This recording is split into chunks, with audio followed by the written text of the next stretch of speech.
Spring flowers, unique grapes, and pancakes. Come along on an adventure. Our first stop at the Frelinghuysen Arboretum, located in Morris Township, New Jersey. This here is just a map of different points of interest in Morris County that you can check out. You can zoom in if you want to pause this.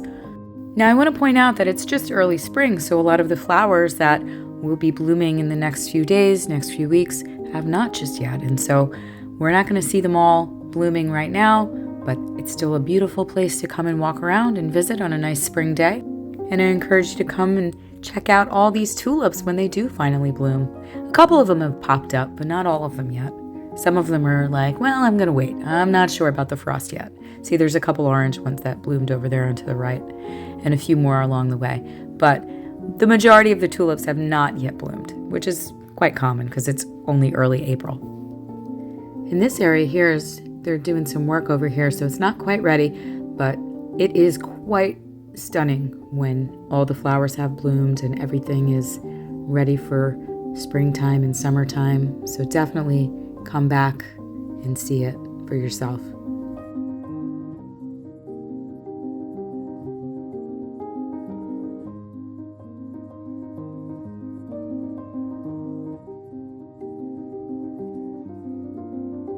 It's a little pond here. I don't see any fish or anything right now. Maybe soon. It's kind of still a point where we have frost at night and early in the morning. I'll leave a link to the place that we're at down below, so if you want to check it out for yourself, you can come. It's free.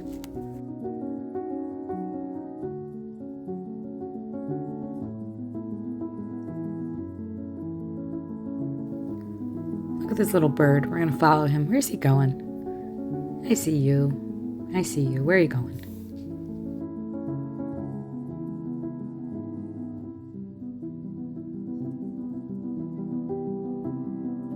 And there's different signs that you'll see all around here. This one talks about the water efficient garden. You can learn a little bit about gardening and all of that while you're here walking around.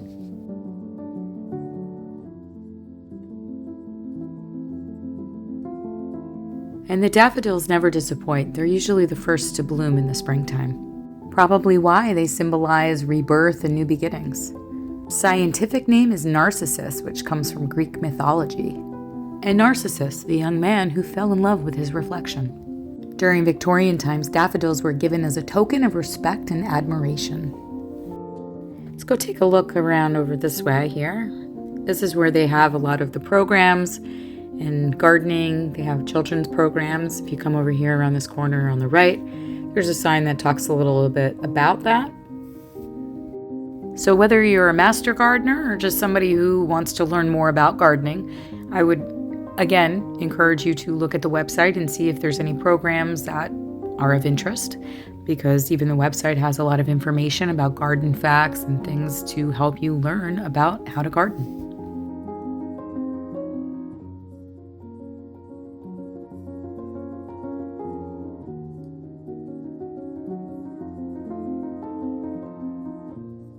And on this sign, it talks about the value of trees and why they're so important to us and to animals.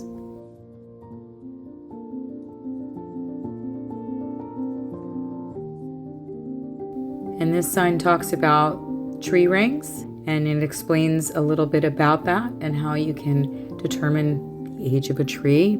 Tree to the left, 1738 to 1975. And if you pause this and read some of the things that are on that description on that sign, it's pretty interesting. It goes through a lot of important things. George Washington, Revolutionary times, as well as Thomas Edison and Milton Hershey. If the trees could speak, they'd have a lot to say. I'm sure that tree saw many things. Speaking of that, I heard that trees can speak. We just don't hear them. Almost like a different frequency. I had a teacher who was Native American when I was in elementary school, and I remember that was something he mentioned, and it was something that stuck with me my whole life, apparently, because I still remember it. Is it true? I don't know, but I would imagine that the trees at least speak to one another.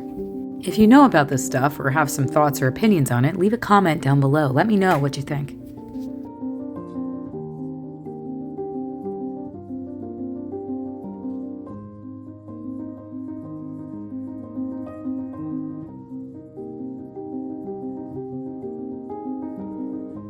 Run, run, run, catch me if you can. You can't catch me. I see you in that window. Here we have a beautiful white oak tree. You can learn a lot about the trees here. There's tours you can take. You can either call to schedule a tour. You can take a tour on your own and scan the little codes on the trees so that you can listen along as you walk along the paths. So let's just talk about a little bit of a brief overview about the house here and the property. The history here is that George G. Frelinghuysen was a patent attorney and son of Frederick T. Frelinghuysen, who was Secretary of State under President Chester A. Arthur. George married a woman named Sarah Ballantyne, and they decided that they would build a summer home in 1895 on the grounds here. Yes, imagine that, just a summer home. It's a gorgeous mansion, but yeah, it was just their summer home. In the winter months, they lived in New York City, and the property here was a working farm. Vegetables, flowers were grown for the family and then sent to New York via train. There were greenhouses, several barns, some smaller houses on the property, and some servants lived on the property year-round. So fast forward a little bit longer. George died in 1936. Sarah died in 1940. The property was left to their only daughter, Matilda, who passed away in 1969. And she had interest in gardening and was a member of the garden club in Morristown. So in 1964, she began making plans for turning the estate into an arboretum. Upon her death, the house was left to the people of Morris County and then dedicated in 1971. Here it talks about the style of the home, which was a colonial revival architecture. It's actually stunning if you look at it. Let's take a look around.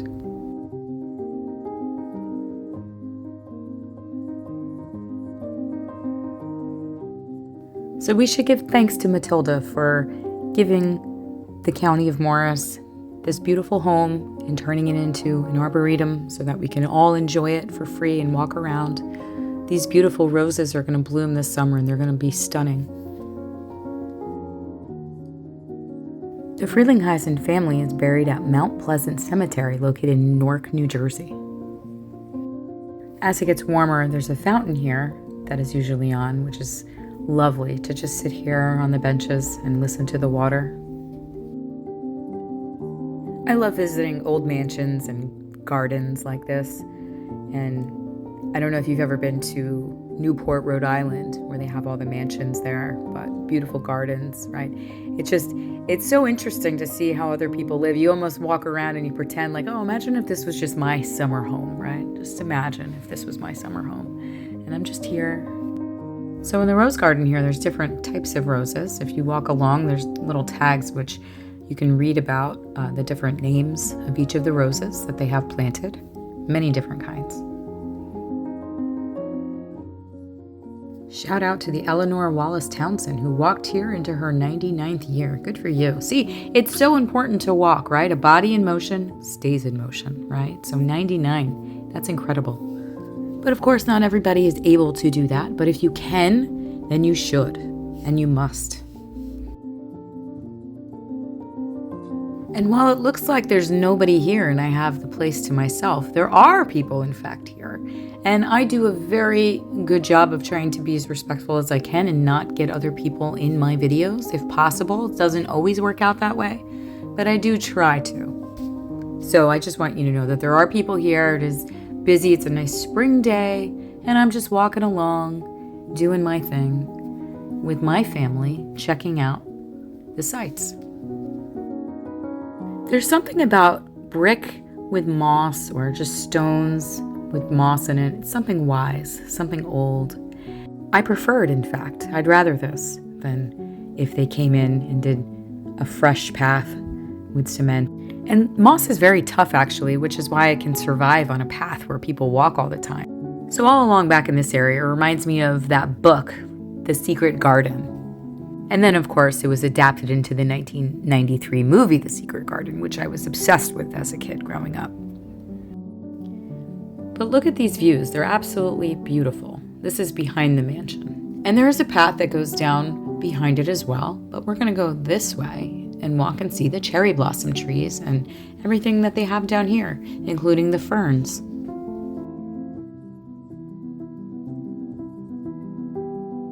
So if you pause the screen, you can read this sign about ferns and how they believe they're over 300 million years old, fossil fuels, all of that. pause it, read it, learn about ferns, because it's pretty fascinating.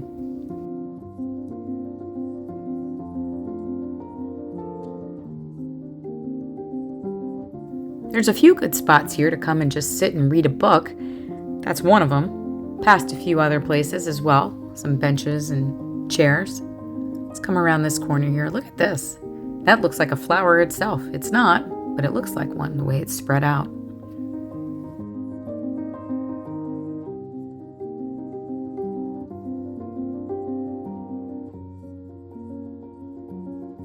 Here's a little bit more about ferns here that you can read.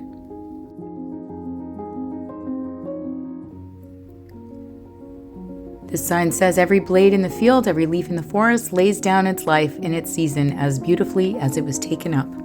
This landscape belongs to the person who looks at it."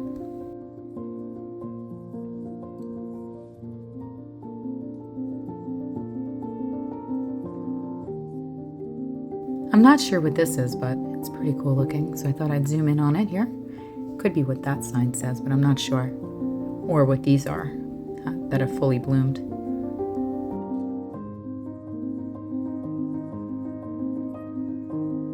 Wow, look at the hawk.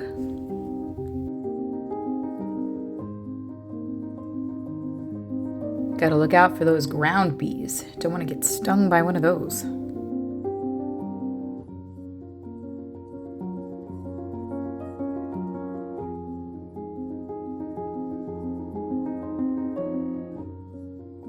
And you'll find that there's cherry blossom trees here. So this is in the top 12 best spots to see cherry blossom trees in New Jersey here. Other locations include Branch Brook Park in Newark, and then you have Chapel Avenue in Cherry Hill, New Jersey, and then you have the New Jersey Botanical Gardens in Ringwood, New Jersey, Verona Park in Verona, different places in New Jersey where you can come and see them. And this is one of the places. And cherry blossom trees have an interesting history. For example, the first time that Japan tried to send cherry blossoms to the United States as an offering of friendship, it nearly resulted in diplomatic crisis. And there's a myth that George Washington chopped down a cherry tree with a hatchet as a young boy. But that was just a myth that was allegedly made up by one of his biographers. Let's go walk down here by this bridge.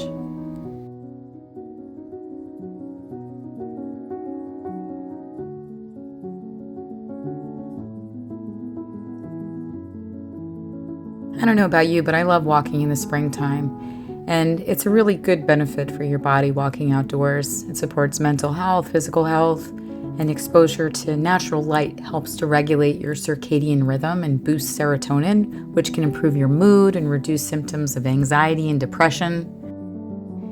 And the springtime's nice because here in New Jersey, it's a little warmer, but it's also cool enough where you're not sweating when you're outside, right? And spring also tends to reintroduce something that many people don't realize they've been missing, which is possibility. After months of cold, gray, winter weather, springtime can help shift your internal narrative from being stuck to something is changing, and it's positive. Looks like they have some different events coming up here. And let's go take a walk over here on this side.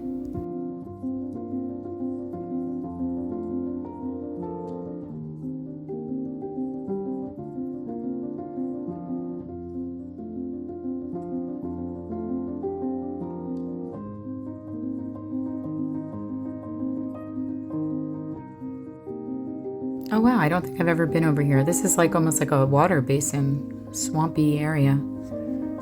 Interesting.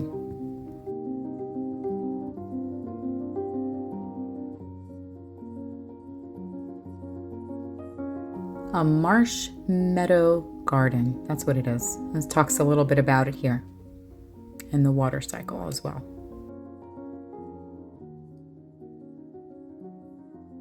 So that's it for this place. Let's go to our next stop, the Evergreen Cemetery, here in Morristown, New Jersey. As of 2026, this cemetery is about 171 years old. We're going to take a little bit of a tour.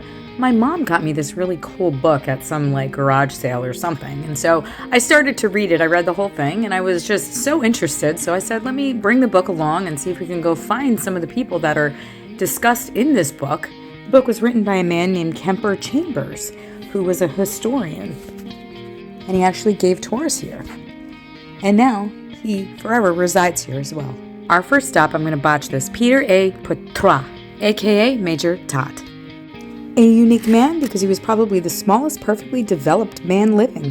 When he was born, he was a little over 1 pound, and when he died, he was only about 3 feet 6 inches tall, and for a short while, he worked with P.T. Barnum's circus. He now rests here at Evergreen Cemetery, alongside his mother and father. And here lies Thomas Ellis Brown, a prominent elevator construction engineer and designer of high-speed elevators and safety devices. He designed the original elevator for the Eiffel Tower in Paris. On to our next stop is Robert D. Foote. He was the president of the First Iron Bank, and this boulder-like stone was moved from the Foote estate, which was located on James Street in Morris Township, New Jersey. He lies here with his family. Down here in section 14 is Frederick Bell. He lies here alone. He's the only one buried at this location. Frederick Bell lived on South Street in Morristown. That's where he also died. And that's about all that I know of him, but what I can tell you is that oftentimes this type of headstone symbolizes a life cut short or an untimely death. As you can see, the column is cut in half. And while there are many other graves in this book that I found of interest, I had to, before I left, find Mr. Chambers himself.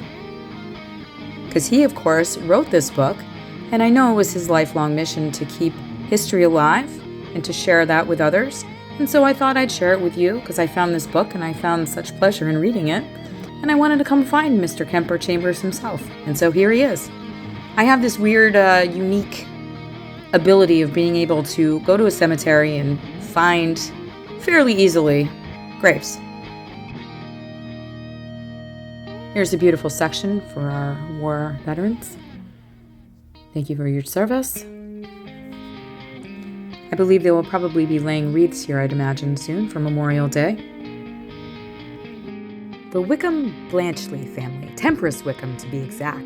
During the early Revolutionary War period, Temperance had a horse, a fine horse that she took great pride in, and she rode him nearby. About 6 soldiers were looking for horses, but you know what? She wasn't about to give her horse up, so nope, what did she do? She ran back on her horse, galloped off, and went to her house, and she hid her horse inside the home until the soldiers left. Definitely a legend, in my mind. She saved her horse. The O New Jersey book, it talks about Jockey Hollow and the Wick farmhouse. I don't know why the name was changed, but it is the same person, same story. I hope she's riding her horse in heaven. Let's go get some pancakes. I wasn't too sure about IHOP, but there was really not much else in the area that I wanted, so we came, and I'm all about forgiving people and giving second chances. Had a bad experience at a IHOP in South Carolina recently, but you know what? This was a good one, and so anyway, thanks for joining us. I hope you like, subscribe, hit that notification bell, and don't forget to keep it moving.